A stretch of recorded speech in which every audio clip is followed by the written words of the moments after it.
Festival voice channel में आप लोगों का स्वागत है। आज की कहानी बहुत ही रोचक कहानी है कि इस संसार में सबसे बड़ा दान क्या है और दान करने से कौन सा फल मिलता है। आइए भगवान विष्णु ने बताया और इस कथा के माध्यम से जानते हैं। आज हम आपको एक बहुत ही महत्वपूर्ण कथा सुनाने जा रहे हैं। इस कथा के माध्यम से हम आपको यह बताएंगे कि इस संसार में सबसे बड़ा दान कौन सा होता है, जिसे करने से सभी पुण्य की प्राप्ति होती है, और कैसे हम बुरे लोगों की पहचान कर सकते हैं। दोस्तों, इस कथा के माध्यम से आप जानेंगे कि बुरे लोगों की पहचान कैसे की जा सकती है। तो कृपया आप इस कथा को शुरू से अंत तक ध्यान से सुनिए, क्योंकि अधूरा ज्ञान मानव जीवन में अनेक कठिनाइयों का कारण बन सकता है। कथा आरंभ करने से पहले यदि आपने हमारे चैनल को अभी तक सब्सक्राइब नहीं किया है तो जरूर सब्सक्राइब करें, वीडियो को भी लाइक करें और अपने प्रियजनों के साथ भी शेयर करें। कमेंट बॉक्स में लिखिए जय श्री राधे कृष्णा। दोस्तों, एक बार भगवान श्री हरि विष्णु जी और माता लक्ष्मी जी क्षीर सागर में अपने आसन पर बैठे हुए थे। तब भगवान विष्णु जी ने देखा कि माता लक्ष्मी जी किसी गहन सोच में है। माता लक्ष्मी जी को गहन सोच में देखकर भगवान विष्णु जी मुस्कुराते हुए बोले, हे देवी, ऐसा प्रतीत होता है कि आज आप किसी गहन विचार में डूबी हुई है। आप निसंकोच होकर अपने प्रश्न पूछिए, हम आपके सभी प्रश्नों का समाधान अवश्य करेंगे। भगवान विष्णु जी की बात सुनकर माता लक्ष्मी जी ने कहा, हे प्रभु, आज मेरे मन में एक जिज्ञासा है। मैं यह जानना चाहती हूँ कि इस दुनिया में सबसे बड़ा दान कौन सा है, जिससे मनुष्य संपूर्ण पुण्य की प्राप्ति होती है, और बुरे लोगों की पहचान कैसे की जा सकती है। मनुष्य उन लोगों को कैसे पहचान सकते हैं। तब भगवान विष्णु जी ने माता लक्ष्मी जी से कहा, हे देवी, आपने सचमुच मानव जाति के कल्याण हेतु अति महत्वपूर्ण प्रश्न पूछे हैं। यह प्रश्न मनुष्य के जीवन में अत्यंत मूल्यवान है, इसलिए मैं आपको इन प्रश्नों का उत्तर एक महत्वपूर्ण कथा के माध्यम से दूंगा। लेकिन आपको इस कथा को शुरू से लेकर अंत तक ध्यान पूर्वक सुनना होगा। तब माता लक्ष्मी जी ने उत्तर दिया, हे प्रभु, मैं आपको वचन देती हूँ कि इस कथा को मैं पूरी श्रद्धा से सुनूंगी और इस कथा का प्रचार समस्त देवलोक में करूंगी। दोस्तों, भगवान श्री हरि विष्णु जी देवी लक्ष्मी जी से कहते हैं, हे देवी, एक समय की बात है, एक नगर में एक राजा राज्य करता था। वह राजा बहुत ही बलशाली, वीर और अत्यंत ही बुद्धिमान था। इसके साथ ही वह धर्म परायण और दयालु भी था। उस राजा की रानी भी संस्कारी और अत्यंत धार्मिक स्वभाव की थी। दोनों पति पत्नी भगवान भोलेनाथ के परम भक्त थे। वे दोनों प्रतिदिन शिव जी के मंदिर में जाकर उनकी पूजा अर्चना किया करते थे। यह उनका प्रतिदिन का नियम था। वह राजा अपने राज्य को धर्म पूर्वक चला रहा था। उसके राज्य में कोई भी व्यक्ति दुखी नहीं रहता था, बल्कि सभी प्रजा सुख और वैभव से संपन्न रहती थी। इसलिए पूरे नगर में हर तरफ खुशियां ही खुशियां बिखरी रहती थी। वहाँ के जानवर भी एक दूसरे को कोई हानि नहीं पहुँचाते थे। यहाँ तक कि एक ही नदी में शेर और बकरी शांति पूर्वक पानी पीते थे। ऐसे ही दिन बीत रहे थे। राजा की उम्र ढलती जा रही थी और उनके विवाह को भी कई वर्ष बीत चुके थे, लेकिन उस राजा को कोई संतान नहीं थी। हालांकि राजा इस बात को लेकर अधिक चिंता नहीं करते थे। वह निश्चिंत होकर अपनी प्रजा के सुख दुख का ध्यान रखते और प्रजा भी उसे अत्यधिक प्रेम और सम्मान देते थे। एक दिन की बात है, वह राजा हर रोज की तरह अपनी पत्नी के साथ भगवान शिव जी के मंदिर की ओर जा रहे थे। तभी अचानक उसने देखा कि सामने वाले घर में एक स्त्री झाड़ू लगा रही है। राजा और रानी जब उस स्त्री के घर के पास से गुजरे तो वह स्त्री उन्हें देखते ही अपना चेहरा फेरकर तेजी से घर के अंदर चली गई। उस स्त्री का ऐसा व्यवहार देखकर राजा और रानी को बिल्कुल भी अच्छा नहीं लगा। राजा उस समय अपनी रानी के साथ भगवान भोलेनाथ की पूजा करने के लिए मंदिर जा रहा था, इसलिए उसने उस स्त्री से कुछ नहीं कहा और सीधे मंदिर पहुंचकर भगवान शिव जी की पूजा अर्चना की। पूजा के बाद राजा अपनी रानी के साथ वापस महल लौट आया, लेकिन महल पहुंचने के बाद राजा ने अपने एक सैनिक को बुलाया और उसे आदेश दिया कि तुम जाओ और नगर के बाहरी क्षेत्र में रहने वाली उस स्त्री को अपने साथ महल ले आओ। ध्यान रखना, तुम उससे कुछ भी मत बताना कि क्यों बुलाया गया है, बस उसे तुम हमारे पास ले आओ। भगवान विष्णु जी कथा सुनाते हुए आगे कहते हैं, हे देवी, राजा का आदेश पाते ही वह सैनिक तुरंत ही उस महिला के घर पहुंचता है। उस समय महिला का पति भी घर पर नहीं था। फिर वह सैनिक उस स्त्री के घर के दरवाजे को खटखटाने लगता है और कुछ देर बाद वह महिला अपने घर का दरवाजा खोलती है। सामने राजा का सैनिक खड़ा देखकर वह महिला हैरान हो जाती है और पूछती है, क्या हुआ, आप मेरे घर पर क्यों आए हैं? उस महिला की बात सुनकर राजा का वह सैनिक उससे कहता है, चलो मेरे साथ, महाराज ने तुम्हें राजमहल में बुलाया है, उन्हें आपसे कुछ बात पूछनी है। यह सुनकर वह महिला अपने मन में सोचती है, आखिर महाराज का आदेश है, इसे ठुकराया तो नहीं जा सकता, मुझे राज दरबार में जाना ही होगा। उसके बाद वह सैनिक उस स्त्री को अपने साथ लेकर राजमहल पहुंच गया। महल में पहुंचकर वह महिला राजा को प्रणाम करती है और कहती है, हे महाराज, आपने मुझे अचानक यहाँ राजमहल में क्यों बुलाया है? क्या मुझसे कोई गलती हो गई है? उस स्त्री की बात सुनकर राजा कहता है, तुम मुझे एक बात बताओ, आज सुबह जब मैं और मेरी पत्नी भगवान शिव जी के मंदिर जा रहे थे तो तुमने मुझे देखकर अपना मुंह फेर लिया और मुझे आते हुए देखकर तुम दौड़ते हुए अपने घर में चली गई। तुमने मुझे देखकर ऐसा दुर्व्यवहार क्यों किया? तब वह महिला निर्भीकता से राजा से कहती है, हे महाराज, आप भले ही मुझे मृत्यु दंड दे दे तो भी मुझे कोई ऐतराज नहीं, परंतु मैं सच ही कहूँगी, आपके महल में बड़े बड़े विद्वान हैं, पंडित है, अगर मैं गलत बात बोलूं तो आप उनसे पूछ सकते हैं कि हमारे नगर में यह मान्यता है कि जो सुबह सुबह आपका चेहरा देख लेता है तो उस व्यक्ति का पूरा दिन खराब हो जाता है, क्योंकि आप संतानहीन हैं। अभी तक आपको संतान की प्राप्ति नहीं है, इसी कारण मैंने आपका मुंह देखकर अपना मुंह फेर लिया था और आपने अपने घर के अंदर चली गई थी। उस महिला की ऐसी बात सुनकर राजा आश्चर्य में पड़ जाता है। वह अपने मन में सोचता है कि यह महिला तो बिल्कुल सत्य कह रही है। यदि किसी नगर के राजा को संतान नहीं हो तो यह उसकी प्रजा के लिए बिल्कुल भी शुभ नहीं माना जाता। उसके बाद राजा उस महिला को वापस अपने घर जाने की अनुमति देता है।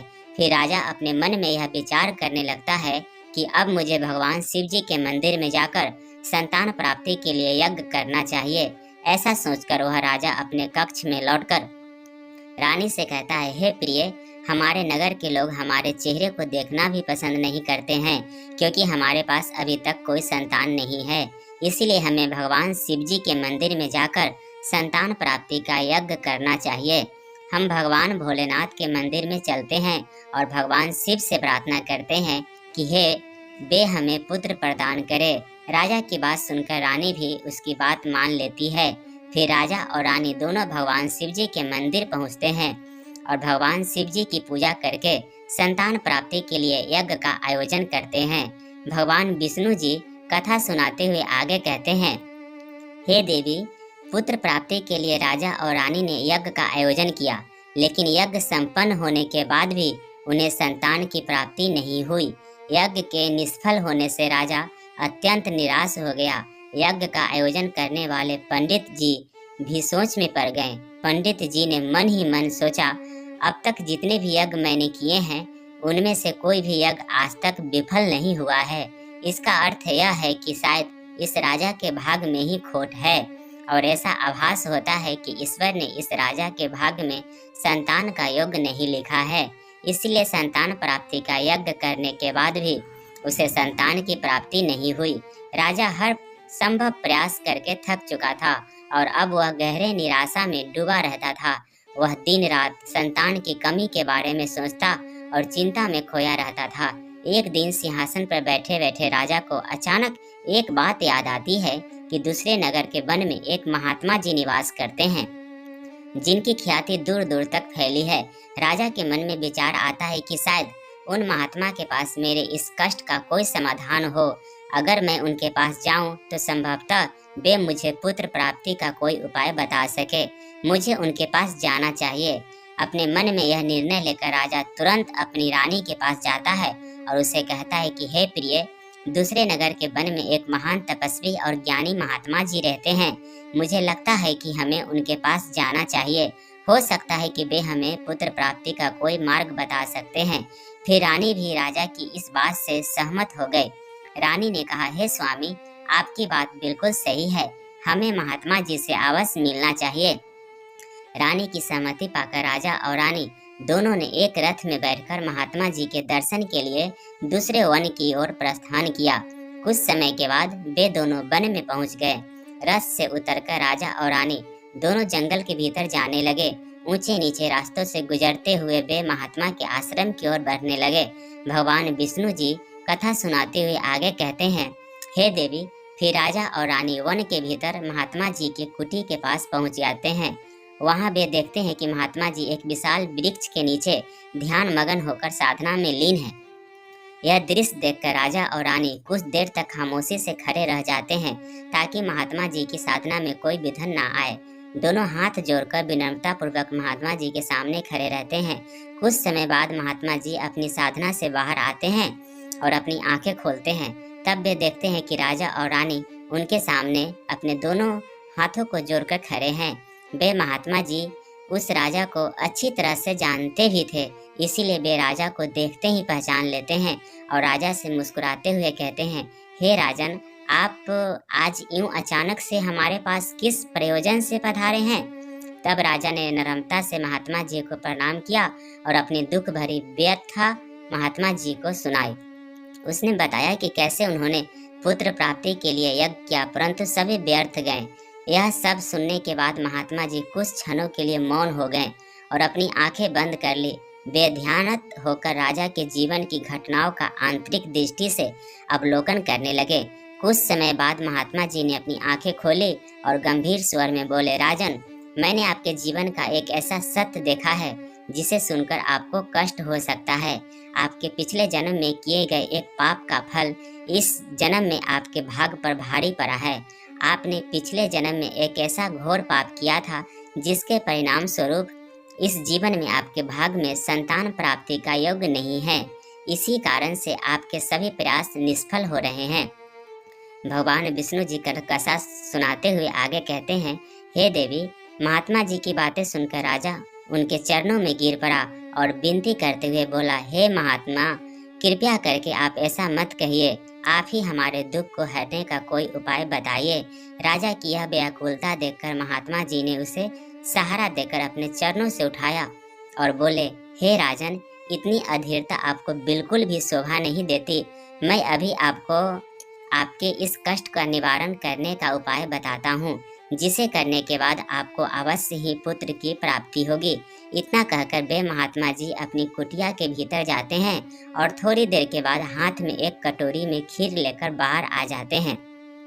उन्होंने वह खीर राजा को देते हुए कहा, राजन, महल पहुंचकर आप और रानी साहिबा दोनों ही स्नान करने के बाद इस खीर को प्रसाद के रूप में ग्रहण करें। ऐसा करने से आपको निश्चिंत ही पुत्र की प्राप्ति होगी। परंतु राजन, आप मेरी एक बात याद रखना, इस पुत्र की आयु मात्र 20 वर्ष की होगी। जिस दिन आपके पुत्र की आयु 20 वर्ष की होगी, उसी दिन उसकी मृत्यु हो जाएगी। महात्मा जी की इस बात को सुन राजा गहरी सोच में डूब गया।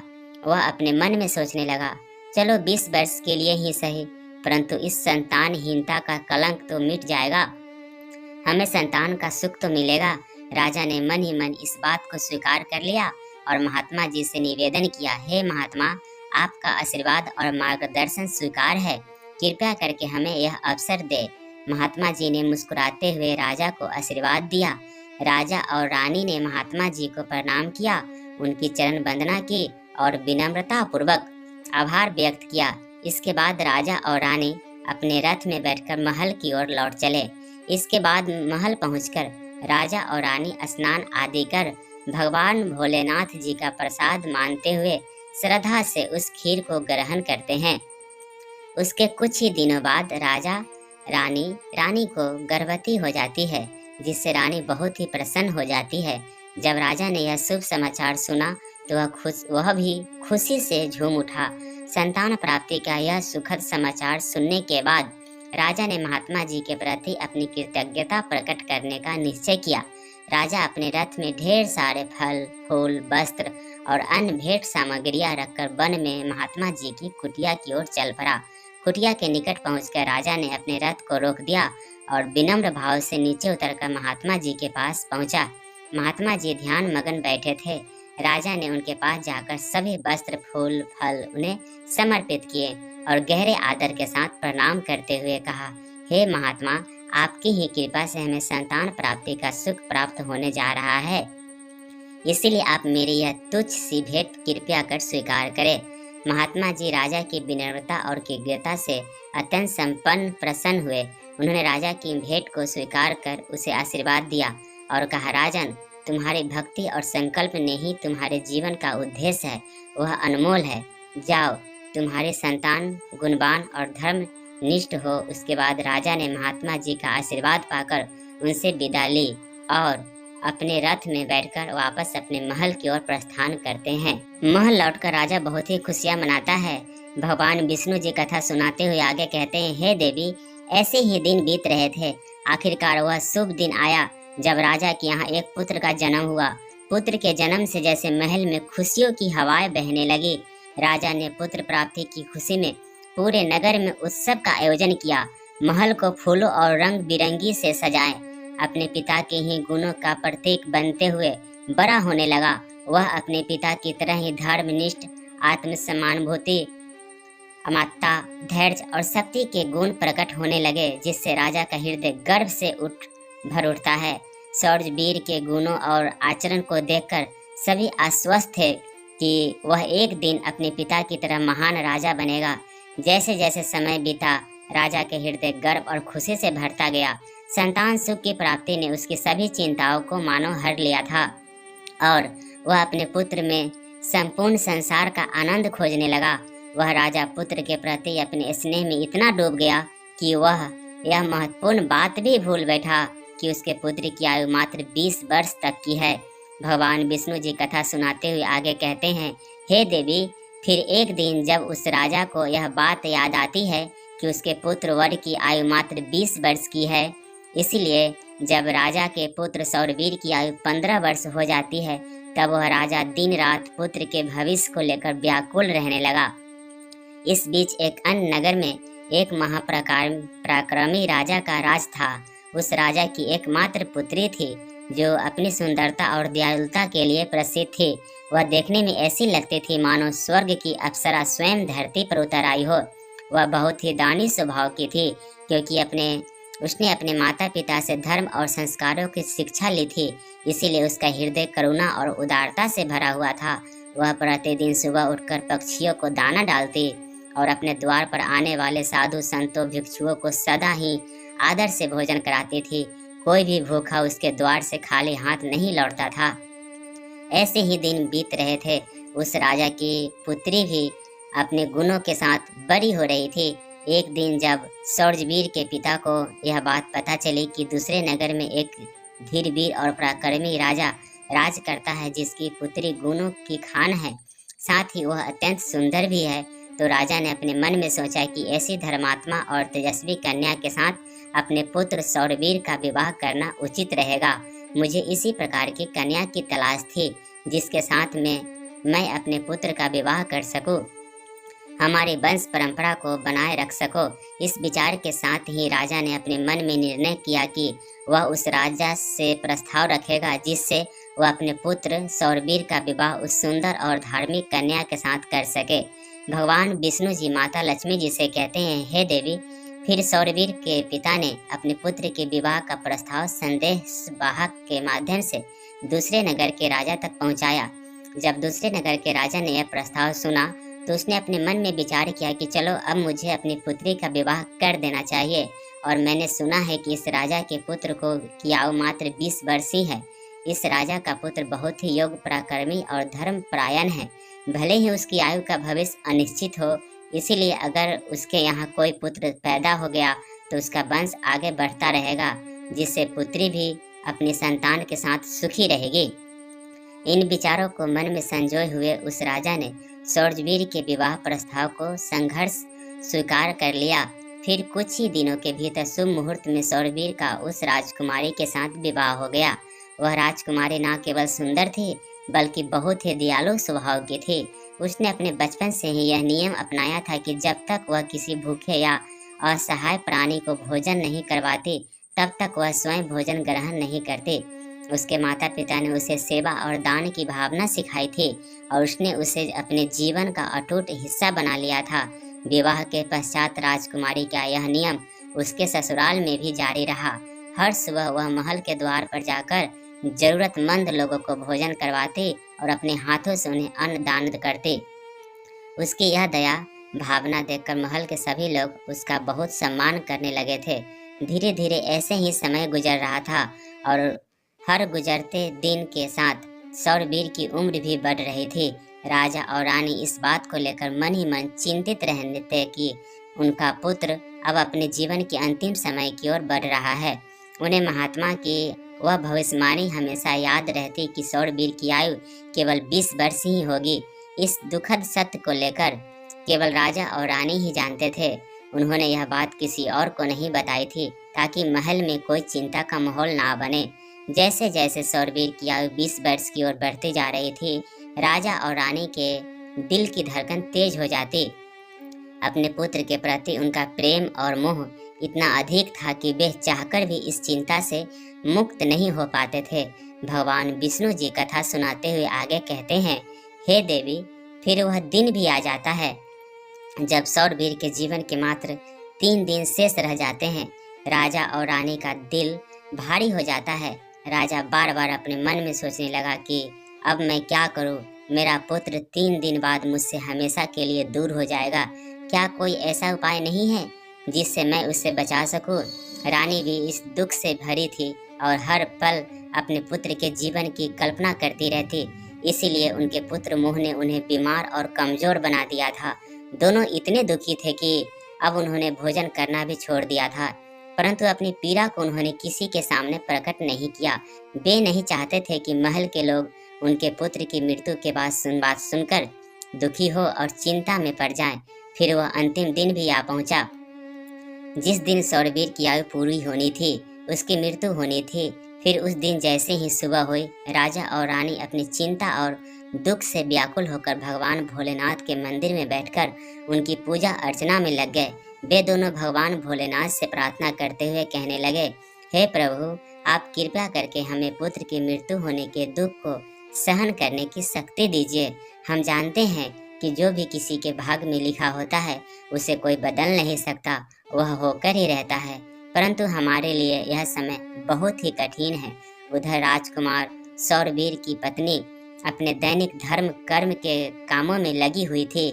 हर दिन की तरह वह भूखे गरीबों और निर्धनों को भोजन करा रही थी, पक्षियों को दाना डाल रही थी और जरूरतमंदों की सहायता में लगी थी।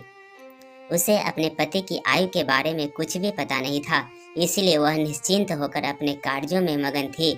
इसी बीच यमलोक में धर्मराज भी जी ने देखा कि आज राजकुमार सौरवीर की मृत्यु का दिन है, तो उन्होंने तुरंत ही अपने 2 प्रमुख दूतों को बुलाया और उन्हें आदेश दिया, जाओ और अब से कुछ समय बाद राजकुमार सौरवीर के प्राण उसके शरीर से निकालकर अपने साथ यमलोक ले आओ, परंतु ध्यान रहे कि उसकी मृत्यु एक विशेष कारण से होनी है।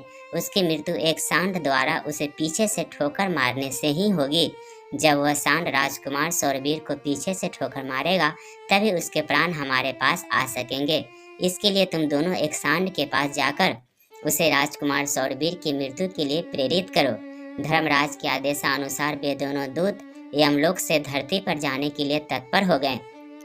भगवान विष्णु जी माता लक्ष्मी से कहते हैं, हे देवी, वे दोनों यमदूत राजकुमार सौरवीर के प्राण लेने के लिए आकाश मार्ग से होते हुए पृथ्वी लोक पहुंच जाते हैं।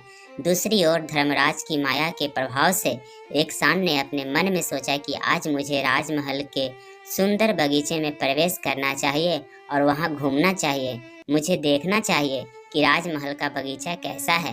फिर बिना किसी रुकावट के वह सांड धीरे धीरे चलते हुए महल के बगीचे में जा पहुंचा। संयोग से वह वही बगीचा था जहां राजकुमार सौरवीर प्रतिदिन टहलने के लिए आते थे। धर्मराज की माया से प्रेरित वह सांड जैसे ही बगीचे में प्रवेश करता है, तो वहां जाकर वह घास चरने और इधर उधर घूमने लगता है। उसी समय धर्मराज जी के 2 दूत राजमहल के बगीचे के द्वार के पास खड़े हो गए। वे दोनों बगीचे के भीतर की गतिविधियों पर नजर बनाए रखते थे। कुछ समय बाद राजकुमार सौरवीर उस बगीचे में टहलने के लिए आता है। राजकुमार सौरवीर को सांड के वहां होने का एक एहसास भी नहीं था। वह अपने विचारों में खोए हुए बगीचे में टहलने लगता है।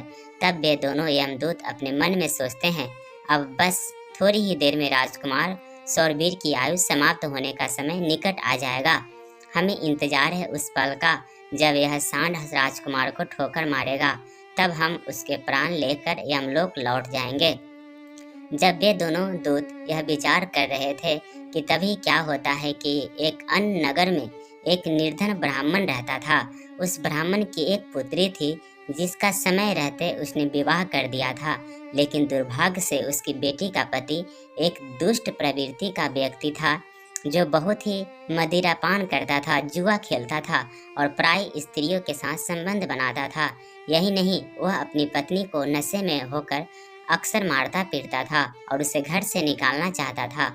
उसकी इस आदत के कारण गरीब ब्राह्मण की बेटी बहुत ही दुखी और पीड़ित रहने लगी थी।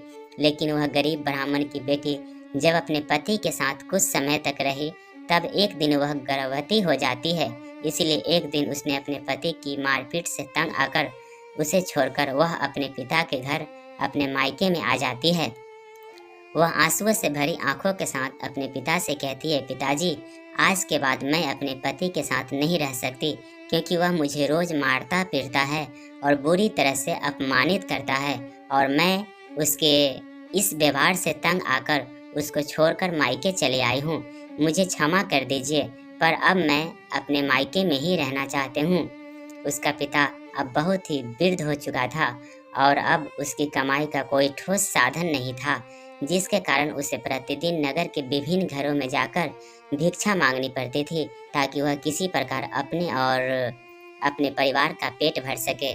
भगवान विष्णु जी कथा सुनाते हुए आगे कहते हैं, हे देवी, जब उसकी बेटी का गर्भकाल पूरा हुआ तो उसने एक सुंदर पुत्र को जन्म दिया, लेकिन जन्म देने के बाद उसे बहुत तेज भूख लगने लगी। उसे भोजन की आवश्यकता थी।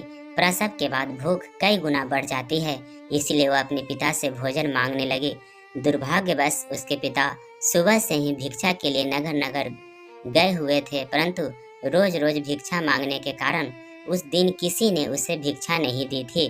भगवान विष्णु जी कथा सुनाते हुए आगे कहते हैं, हे देवी, गरीबी किसी भी मनुष्य के लिए एक सबसे बड़ा अभिशाप है और यह उसके आत्मसम्मान और अस्तित्व के लिए अत्यंत पीड़ादायक होती है।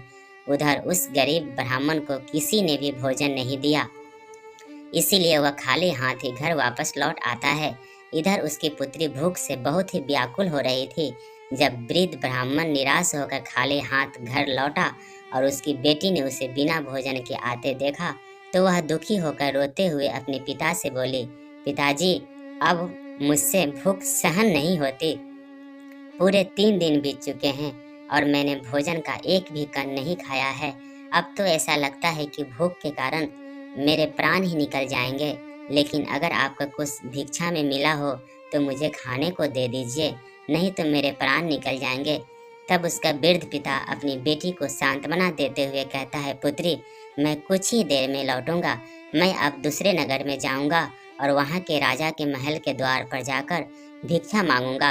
अगर वहाँ से मुझे कुछ भी मिल जाता है तो तुरंत तुम्हारे लिए लेकर आऊंगा।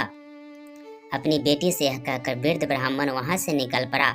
इधर राजकुमार सौरवीर की पत्नी, जो कि रोजाना गरीबों को भोजन करवाती थी, उस दिन उस नगर के राजा और रानी दोनों अत्यधिक बीमार पड़ गए थे, क्योंकि पुत्र मोह के कारण वे बहुत ही चिंतित थे और सौरवीर की पत्नी उनके कक्ष में थी। इसीलिए आज उसने गरीबों को भोजन नहीं करा पाया, परंतु उसने अपने पति के लिए भोजन बनाया था और भोजन की थाल सजाकर रख दी थी।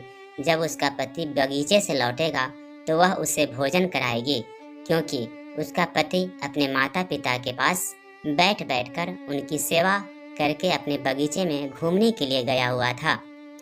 भगवान विष्णु जी कथा सुनाते हुए आगे कहते हैं, हे देवी, इधर वह वृद्ध ब्राह्मण राजमहल के द्वार पर पहुंच जाता है। जब राजकुमार की पत्नी ने उसे देखा तो उसके मन में उस वृद्ध ब्राह्मण के प्रति दया उमड़ आई। उसके बाद वह वृद्ध ब्राह्मण उस राजकुमार की पत्नी की तरफ देखकर विनम्रता से उसे कहता है, हे पुत्री, यदि मुझे इसमें से कुछ भोजन मिल जाए तो तुम्हारा बड़ा ही उपकार होगा। राजकुमार की पत्नी को उस ब्राह्मण की बात सुनकर उस पर बहुत दया आई। उसने सोचा, यह तो कोई गरीब ब्राह्मण है जो भूखा है और मुझसे कुछ भोजन मांग रहा है। यह सोचकर राजकुमार की पत्नी उसे भोजन देने के लिए तैयार हो गई। लेकिन अचानक वह अपने मन में सोचने लगती है कि यह भोजन तो मैंने अपने पति के लिए बनाया है। अगर मैं इसे यह भोजन दे दूंगी तो मेरे पति क्या खाएंगे। लेकिन अगले ही पल उसने सोचा, मेरे पति तो अब भी बगीचे में घूमने के लिए गए हुए हैं, तब तक मैं यह भोजन इस गरीब ब्राह्मण को दे देती हूँ और जब मेरे पति वापस आएंगे तो मैं उनके लिए नया भोजन बना दूंगी। यह भूखे ब्राह्मण की सहायता करना अधिक आवश्यक है। अपने मन में यह सोचकर राजकुमार की पत्नी ने अपने पति के लिए बनाया हुआ भोजन उस भूखे ब्राह्मण को दे दिया। उसके बाद वह ब्राह्मण भोजन की थाली लेकर जल्दी जल्दी अपने नगर की ओर रवाना हो गया और वह भोजन लेकर अपने घर आ गया। उसकी पुत्री 3 दिनों से भूखी थी। उसने 3 दिनों से कुछ भी नहीं खाया था और उसके चेहरे पर भूख की पीड़ा साफ झलक रही थी। उधर राजकुमार सौरवीर जो बगीचे में टहलने गया था, अपने कक्ष की ओर वापस लौट रहा था। बगीचे के बाहर खड़े यमदूत राजकुमार के प्राण लेने के लिए तैयार थे और एक सांड भी धर्मराज की माया से प्रेरित होकर वहीं घूम रहा था। वे दोनों यमदूत मन में सोच रहे थे कि बस अब कुछ ही पल बाकी है और जैसे ही सांड राजकुमार को पीछे से ठोकर मारेगा, हम राजकुमार के प्राण हर लेंगे और यमलोक लौट जाएंगे। भगवान विष्णु जी माता जी से कहते हैं, हे देवी, इधर वह ब्राह्मण अपने घर पहुंचा और उसने तुरंत अपनी भूखी बेटी को वह भोजन दे दिया। तब उसकी बेटी उससे कहने लगी, पिताजी, यह भोजन आप कहाँ से लाए हैं? तब वृद्ध ब्राह्मण ने उत्तर देते हुए कहा, पुत्री, यह भोजन मुझे दूसरे नगर की महारानी ने दिया है। उस नगर के राजा की पुत्र वधू बहुत ही दयालु और उदार हृदय की है। उसने मुझ पर दया करके मुझे यह स्वादिष्ट भोजन दिया है। उस भोजन को देखकर उस वृद्ध ब्राह्मण की बेटी की आत्मा से आशीर्वाद निकलने लगा। वह भगवान से प्रार्थना करने लगी कि हे भगवान, जिसने भी मेरे पिता को यह भोजन दिया है उसका सुहाग अमर रहे और वह सदा सौभाग्यवती बने रहे। जैसे ही उसने भोजन का निवाला अपने मुंह में डाला, उसकी आत्मा की तृप्ति हो गई और उसकी आत्मा से सच्चे मन से आशीर्वाद निकलने लगे कि महारानी की पति दीर्घायु और स्वस्थ रहे। इधर राजकुमार सौरवीर अपने महल की ओर बढ़ रहा था और बगीचे के बाहर खड़े यमदूत उसकी मृत्यु का बेसब्री से इंतजार कर रहे थे। परंतु जैसे ही राजकुमार बगीचे में उस सांड के सामने पहुंचा तो सांड ने तुरंत उसे पीछे से ठोकर मारने के लिए अपनी ताकत जुटाई। वह अपनी सींग से उसे मारने ही वाला था कि तभी अचानक से 2 देवदूत वहां प्रकट हो जाते हैं और अपनी दिव्य शक्ति से उस सांड को बेहोश कर देते हैं। वह सांड हिल भी नहीं पा रहा था, उसमें आगे बढ़ने की बिल्कुल भी शक्ति नहीं बची थी। इस पर वह सांड अपने मन में सोचने लगा कि यह मुझे क्या हो गया, अभी तो मैं इस राजकुमार को पीछे से ठोकर मारने आया था और अब मैं खुद ही चलने में असमर्थ हूँ। उसकी समझ में नहीं आ रहा था कि यह सब कैसे और क्यों हो रहा है। भगवान विष्णु जी माता लक्ष्मी जी से कहते हैं, हे देवी, यह सब उस ब्राह्मण की भूखी बेटी के आशीर्वाद का प्रभाव था जो उसने भोजन करते समय दिया था। उस आशीर्वाद की शक्ति के कारण ही वे देवदूत वहां आकर खड़े हो गए थे। इसके बाद वे देवदूत यमराज के उन दूतों से कहते हैं, हे यमदूत, तुम इस राजकुमार के प्राण नहीं ले सकते। जिस प्रकार श्राप असर दिखा सकता है उसी प्रकार आशीर्वाद भी फलित हो सकता है। अब राजकुमार और सांड के बीच वे 2 देवदूत आशीर्वाद रूपी दीवार बनकर खड़े थे और राजकुमारी का दान मृत्यु के समय को आगे नहीं बढ़ने दे रहा था। फिर वे यमदूत उन देवदूतों से कहते हैं, हे देवदूतों, तुम सभी यहाँ से लौट जाओ और हमें हमारा काम करने दो, क्योंकि हमारा उद्देश्य है इस राजकुमार के प्राण लेकर यमलोक लौट जाना। तब देवदूतों ने दृढ़ता से उत्तर दिया, नहीं यमदूतों, ऐसा कभी नहीं हो सकता। हमारे रहते यह असंभव है, क्योंकि हमें स्वयं भगवान शिव जी ने यहाँ भेजा है। दोनों पक्षों के बीच बहस छिड़ गई और फिर यह बहस धीरे धीरे एक युद्ध में बदल गई। देवदूतों की अद्वितीय शक्ति के सामने यमदूत असहाय हो गए और हार मानकर वापस यमलोक लौट गए। यमलोक में पहुंचकर यमदूतों ने यमराज जी से कहा, हे महाराज, हम उस राजकुमार के प्राण नहीं ले पाए। तब यमराज जी अपने उन दूतों से कहते हैं, यह कैसी विडंबना है, तुम लोग खाली हाथ क्यों वापस लौट आए। यमराज जी की बात सुनकर यमदूत यमराज जी से कहते हैं, हे महाराज, हम उस राजकुमार के प्राणों को लेने के लिए गए थे, लेकिन अचानक से पता नहीं दो देवदूत हमारे सामने आकर खड़े हो गए और उन दोनों के सामने हमारी कोई भी शक्ति काम नहीं कर पाई। यमराज यह सुनकर सोच में पड़ गए और बोले, ऐसी कौन सी बड़ी शक्ति है जो उस राजकुमार की मृत्यु के मार्ग में बाधा बन रही है। फिर वे यमदूत यमराज जी से कहते हैं, हे महाराज, एक तो उसके दान की शक्ति है और आशीर्वाद की शक्ति, जिसने देवदूतों को और भी शक्तिशाली बना दिया है। तब यमराज जी अपने दूतों से कहते हैं, लगता है यह कार्य तुमसे नहीं हो पाएगा, तुम लोग रहने दो, मुझे स्वयं पृथ्वी लोक पर जाकर उस राजकुमार के प्राण लेने होंगे। भगवान विष्णु जी कथा सुनाते हुए आगे कहते हैं, हे देवी। फिर अपने दूतों से इतना कहकर यमराज जी स्वयं पृथ्वी लोक पर पहुंच जाते हैं और उस राजा के महल के बगीचे में प्रकट हुए वहां उन देवदूतों से यमराज जी कहते हैं, हे देवदूतों, क्या तुम लोग नहीं जानते कि विधि का विधान अटल है। जब किसी की आयु पूरी हो जाती है तो उसे यमलोक जाना ही होता है और इस राजकुमार की भी आयु अब पूर्ण हो चुकी है, इसलिए मैं इसके प्राण लेने आया हूँ। तब देवदूतों ने यमराज से कहा, हे प्रभु, आप हमें बताइए कि ब्राह्मण जी और विष्णु जी जब तक भी श्राप का प्रभाव सहना पड़ा था, यदि श्राप का मान रखा जा सकता है तो क्या आशीर्वाद का मान नहीं रखा जा सकता।